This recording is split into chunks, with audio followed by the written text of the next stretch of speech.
Hey, wanna have a break from shooting people in the face while you're running at 2 kilometers per second? Priming 7. And you feel like you want a breather game, just a game to ease in and out? Well, you're lucky, because I have the game just for you.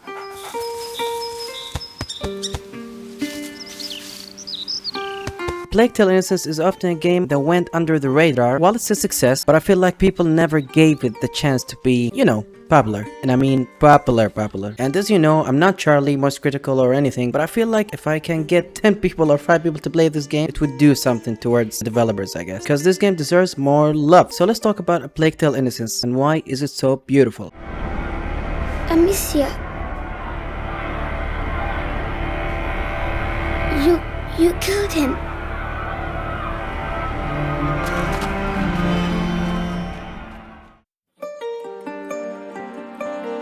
So the whole thing about Plague Tale Innocence is that I want to get you immersed, and it succeed at that. Because honestly, many times you'll find yourself just lost in the story and the world, and the game just keep getting me excited throughout the whole story and made me want to know what will happen next. And that's due to many reasons. First of all, the setting.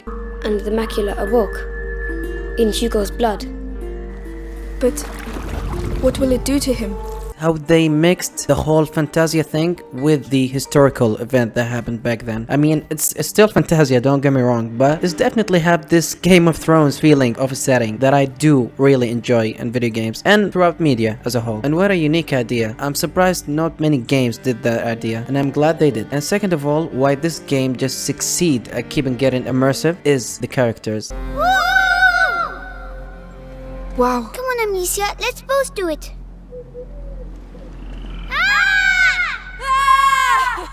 And I know what you're thinking. If I want to watch a kids show, I'm just gonna watch Peppa Pig and stuff. And I know. I'm a little skeptical too about kids being in video games because they often be annoying. But I'm happy to say that this is not the case with the Plague Tale Innocence. Because these aren't just normal kids. These are a royal family and they will just shift their whole life around because of one event or one night. So you'll get them interact with how they deal with their trauma, and as well as you have a kid, a 5 years old, you want to help, and Amicia just being the big sister who should deal with her little brother's trauma as well as managing her own.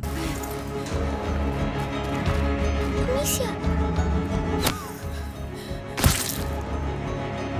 These are some truly exciting characters, and they don't feel like stupid kids. No, they actually have a charisma and a character which will not get you bored. And they're truly a match for each other. A big sister and a sneaky poor little thing, which is Hugo.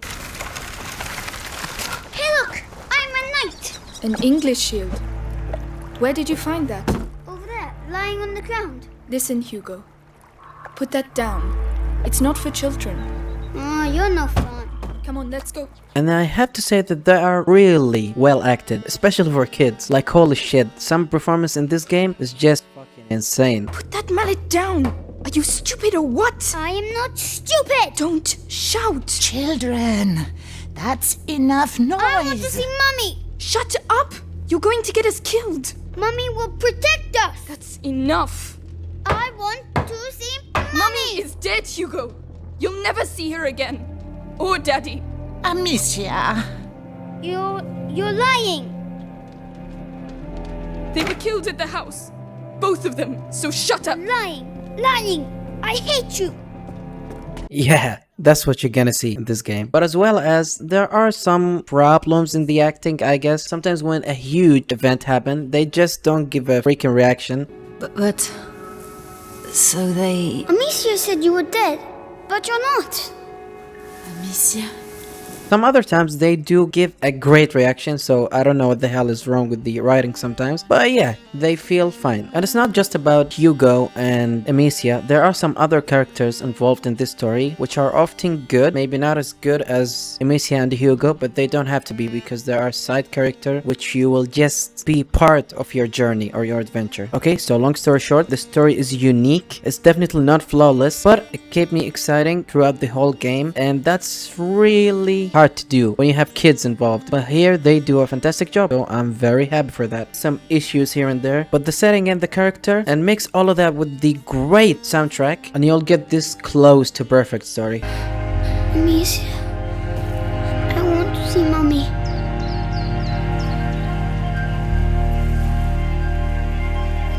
I don't want her to be dead. Hugo. come back.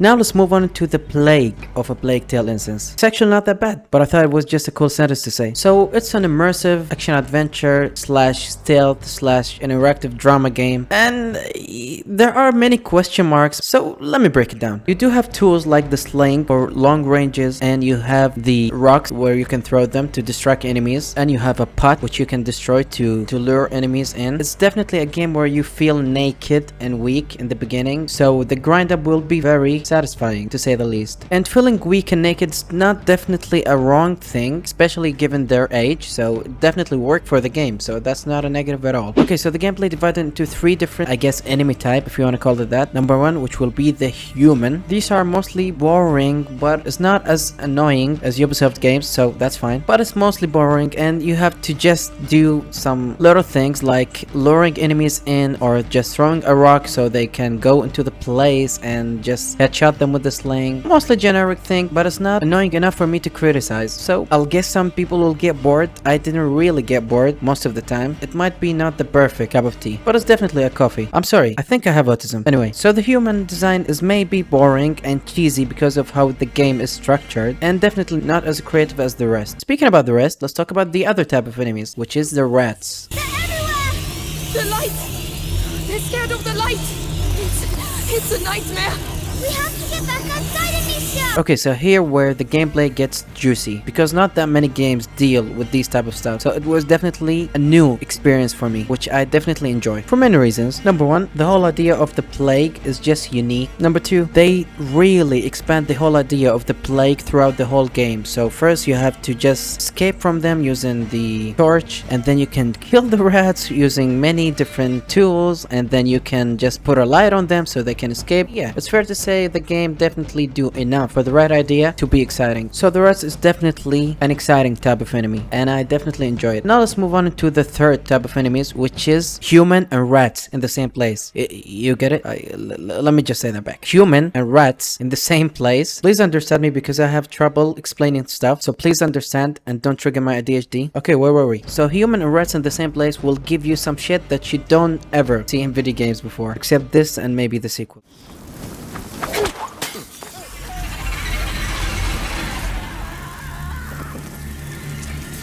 So many great ideas to do, like shooting the pulp out of man's hand so the rats could eat him because there's no light. The rats are scared of the light, so they will eat the man, which probably tastes like shit, but I guess the rats don't give a shit. And there are so many different ideas with this aspect of the game that I'm not gonna spoil. You better play it, like, please. And there is a crafting and looting in this game, which I can't live without, but it's not because it's bad or anything, but again, it's not bad enough for me to criticize it, and it's not very good for me to praise it, so I guess it's there. I guess sometimes it feels like a chore to loot stuff. I guess that's the whole point. And the mission design felt very nice. You almost can't do the same thing in every mission, so that's a huge plus in this game, especially that it's a very long game given what it's worth, because I played this game for 10 hours, so that's definitely a lot of content. Yeah, and sometimes you might be lost in this game, but it's definitely not a huge deal. You'll get right up in like minutes or seconds. And I guess the reason for that problem is the game don't direct you sometimes enough for you to know where to go. Only sometimes. So yeah, that's the whole gameplay aspect of this game, and I guess it's worth mentioning that the aim in this game feel clunky, and in the later parts of the game just become Souls-like for no reason at all. And I guess the game could do a little more balancing and clearing things out for the player, so I know what the fuck I'm doing. And in the later parts of the game there are a lot of action, and I mean a lot, unfortunately, and I guess that's gonna be a huge deal for some people. I already have seen people criticize this thing. I mean, it's not a huge deal for me because I love both things that the game do, but I guess yeah, it feels kinda cheap in a way. Nowhere near how cheap AAA games nowadays, but yeah, maybe it feels kinda cheap. But I enjoy it, so thanks God. Are we going to feed him?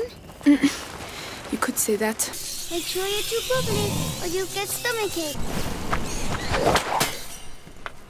No, Amicia, what are you doing? I'm sorry, Hugo. We have no choice, Hugo. We have to get the rats away. It's It's horrible. You're just like all the others. Hugo, there was no other way. Okay, look, this game overall looks freaking amazing, and no doubt it's one of the best 2019 looking games in terms of the graphics, and maybe the most gorgeous out of all of them. And don't get me wrong if I say this game still looks good even in today's standards. So you might be thinking, oh well, it's gonna be hard to run with my 1080 Ti. Well, I mean, yeah, it's 1080 Ti. If you have just a newer GPU or some decent GPU, you can play this game well enough because it's well optimized. And I played it with my 3060 RTX on 2K, mostly on ultra setting, but some stuff I had to tune down just a little bit for the game to run at constant FPS. And yeah, it was smooth. And many places in this game are highly detailed, and the textures and the character design and the clothes, it's all very nice. I had to take photos on every mission almost because of how beautiful and gorgeous this game looks. Did I just say beautiful and gorgeous? Because I feel like it's the same thing. Anyway, what I can criticize in the terms of technical side of this game is perhaps the animation. I mean, maybe it's good, but it's definitely not as good as many things in this game, like the graphics. They just don't match up. And given how small the team was, it's not very surprising. There are many animation glitches, especially in the hair or when you hold stuff, and sometimes the facial expressions are just so inconvenient. But overall, the animation are smooth-ish maybe, but definitely not this game's best feature.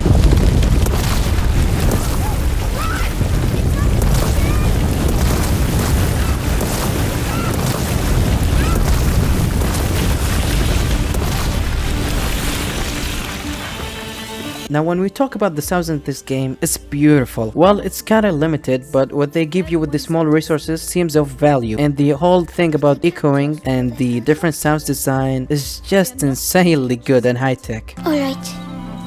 It's true, it's dangerous out here. But sometimes it's fun too. You'll get better one day. Overall, the technical side of this game is very good, but I guess it's not flawless. And there are some bugs, they don't really affect the game that much, but I guess it's there. And I didn't get a game-breaking glitch, only perhaps one time. And it was so stupid, and I got through it like in 10 minutes or so.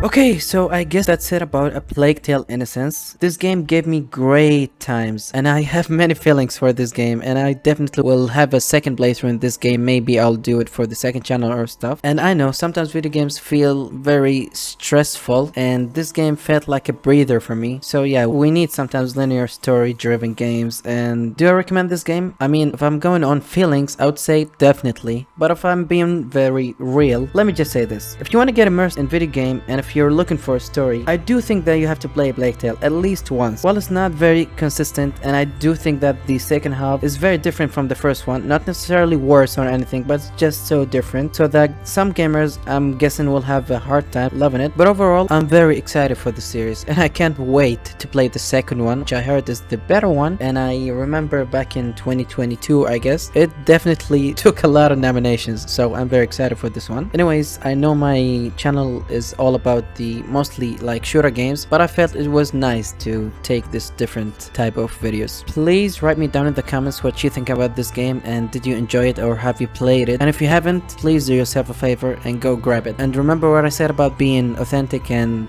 being real. If I'm gonna recommend this game, just ignore everything I say and go play it, man. You're gonna have a great time. Okay, I guess that's it. Please watch my other videos if you want to help me out, and maybe I'm getting a camera soon. Thanks for watching. See you soon.